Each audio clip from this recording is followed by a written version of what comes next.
It's a little bit late in the day, but on the way home, we happened to find some nice stuff because apparently it's garbage day. I also found $30 on the side of the road, and that's the best kind of finding.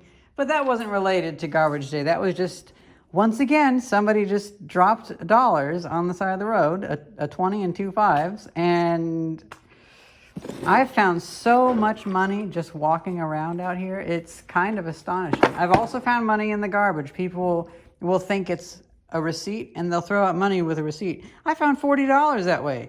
I'm up to like $150 a year now. So we have this, a little cigar box with some hardware in it. And this had a little sign saying free. It was with a bunch of other stuff. I didn't really need that stuff, but this, well, that's kind of cool.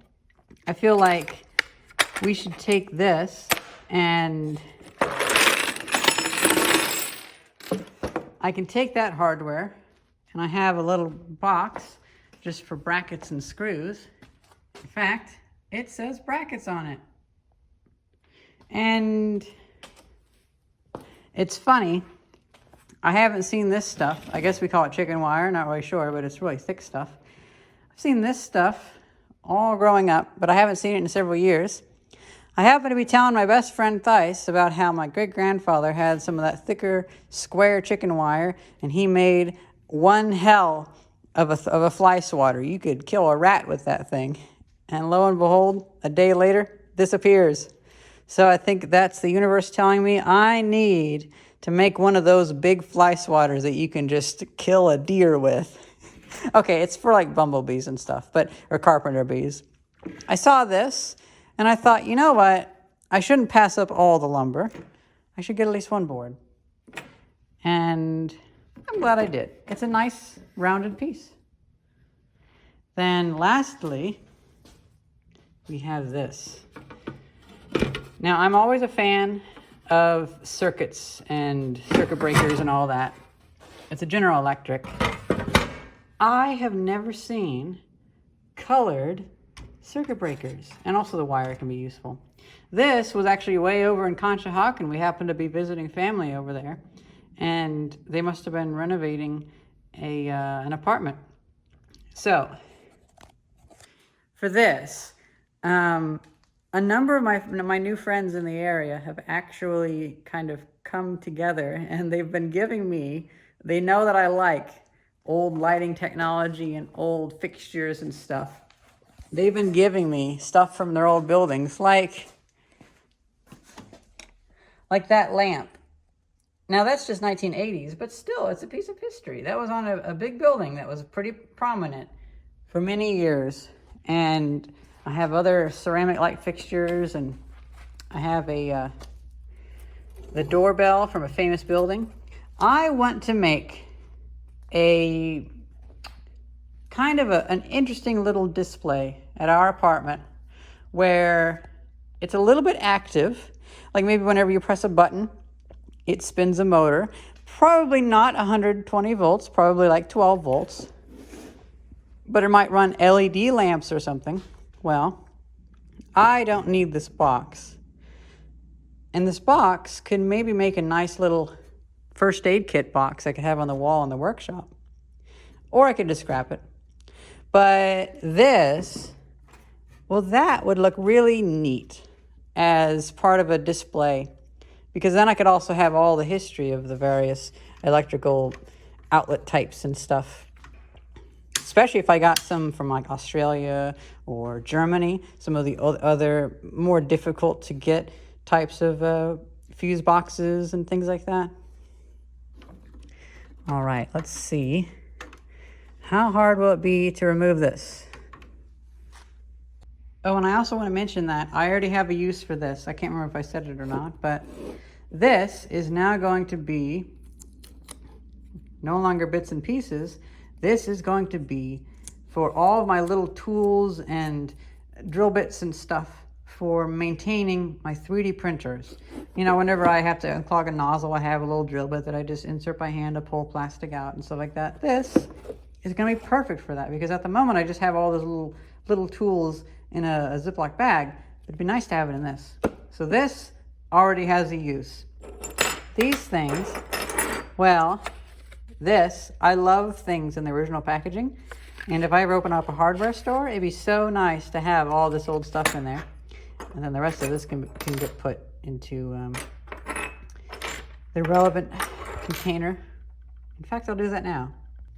Oh, and before I put it in there, turns out we have just enough threaded rods, except for this one. This one is really not like the others. It is a very big piece. Yeah, so this, yeah, it's a different one. It looks similar, but it requires a quarter 20 bolt. Actually, let's see. Yep, quarter 20. Same as a tripod. Very common screw size. Now, as for this piece of wood, I'm not going to be making the bug swatter just yet. That might be more of a summer project. And I can go over here. I'll move it over there once I make space. Actually, you know what? It might fit here perfectly. Oh, it's not, it kind of fit. Oh, there we go. Okay. This is the kind of stuff I would love to run a hardware store and resell these. Like all this little stuff. One of my next things I'm going to be building is all this plastic that I found for free. I'm going to make a nice way to organize it, similar to this. And this is going to go where the cart is right now. And then, how did this appear here again? I did not put that there. Anyway, right here, I'm going to move this again. It's not mine. And I'm going to have that right here just to hold the flat stuff. Okay.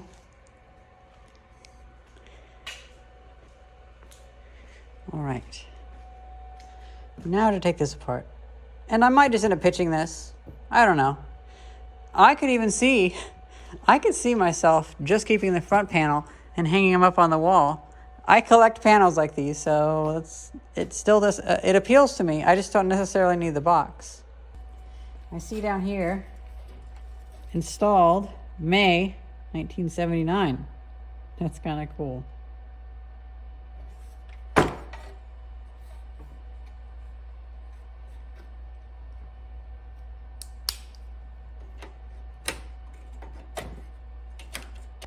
Oh, so this is how this works.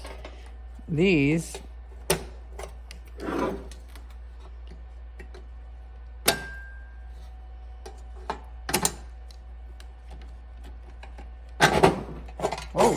okay.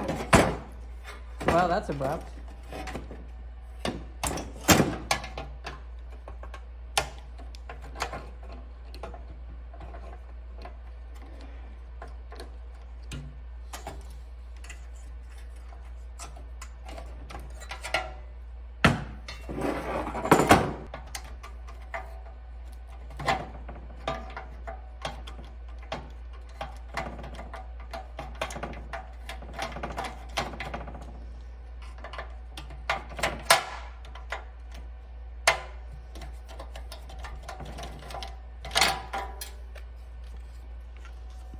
We have a board of phenolic resin. We have a very nice bus. And these are definitely going to be useful. You know what this tells to me? This looks like a way to connect thick power cables to a battery. Like a lithium battery or something like that. Oh, these are aluminum cables. I've heard bad things about those. Maybe that's just the ground, though.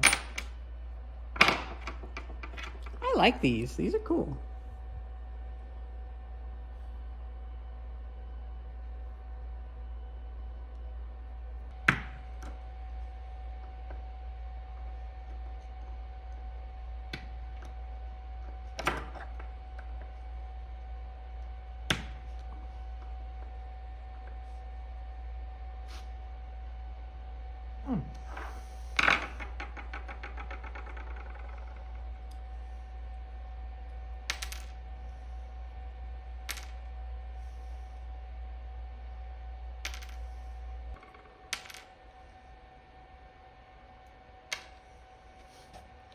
That is so busy looking. It's funny.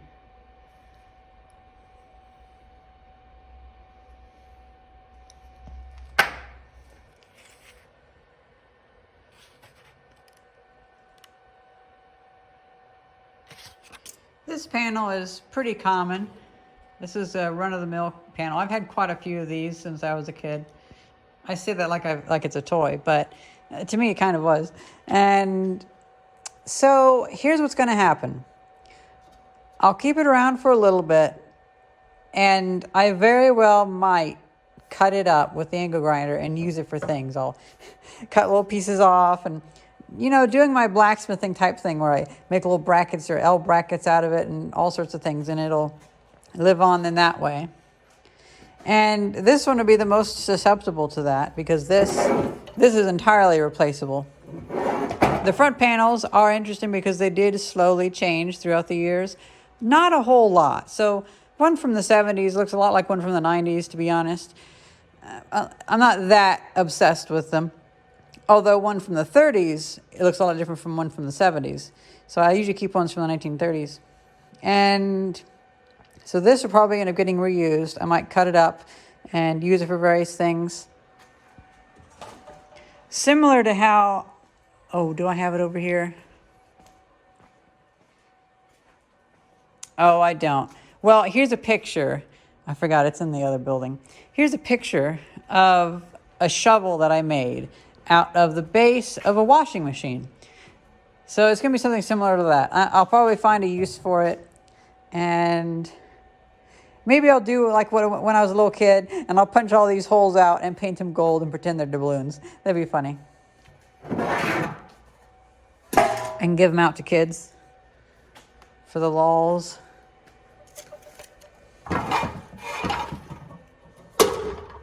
Oh, interesting. This one says it's a Westinghouse, but it's a Bryant type BR.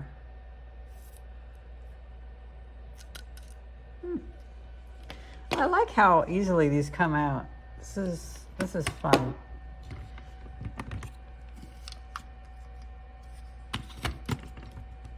Now, I don't like it for power though, because this just feels so weak. It feels like these are about to just fall out.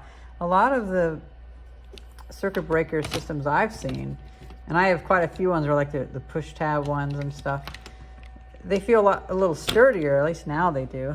Maybe back then they didn't, but yeah. I'm glad I kept those 1950s ones that I have. I'll keep this. I'm gonna clean these up. Do you guys know how to remove these wires that are pushed in there? If not, it's not a big deal. I can integrate them into the system that I make, but just curious.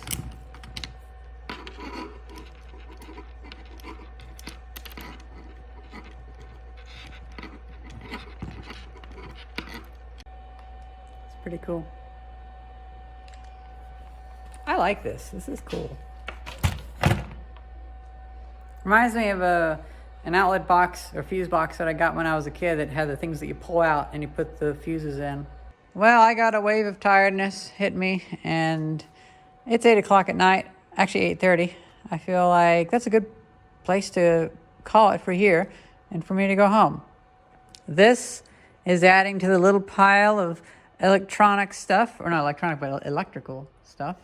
And one of these days I'm gonna make a nice little wooden frame and have something that it does.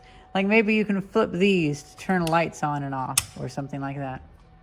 And I guess the only thing left for me is to put my jacket on and grab this. And then we can go home and put my 3D printing supplies in that. Now there is another video I'm going to be doing that is effectively a garbage day video, but not quite a garbage day video because it's about a singular item. This 2004, almost said 1999, 2004 rear projection television, and I have the panels from it. Those are not quite Fresnel lenses, so I can't quite use them for refracting light like I would hope. So those might go into the pile of plastic for laser cutting and such. And this, we are gonna have to see, does it work? I have no idea. It was filled with water when I got it. I let it sit here for a month. But I need to clear this place out. At least clean it up enough for me to use it. So it might be 9 o'clock now, gosh. I was going to put all the 3D printing supplies in the box last night, but I got sidetracked with this big lithium iron phosphate better that I got. I'm really excited about that. And I also noticed that the back paper, which is effectively the hinge, pretty much was coming up on it. I couldn't find any glue for it until I realized, hey, wait a minute, wood glue would work perfectly. So I put just a little bit of wood glue in the space that open paper made, and I put it back and forth with a piece of paper to skim it down really lightly, and then let it sit overnight. Let's see, it was here. So now it feels more sturdy. I might have to do it more on the inside as well. I also cleaned it up and wiped it down. So now we can take our 3D printing stuff.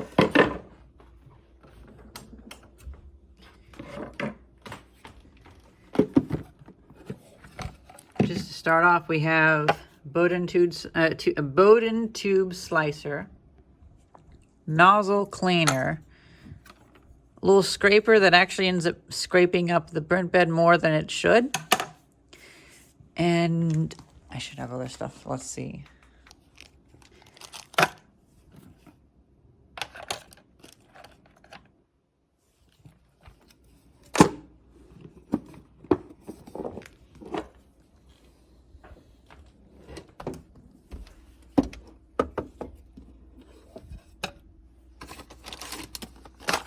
Nah.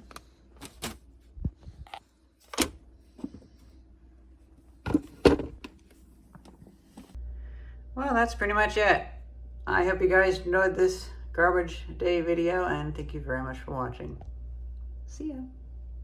Got some real nice stuff. And that $30, whoo, that $30 was the nicest find.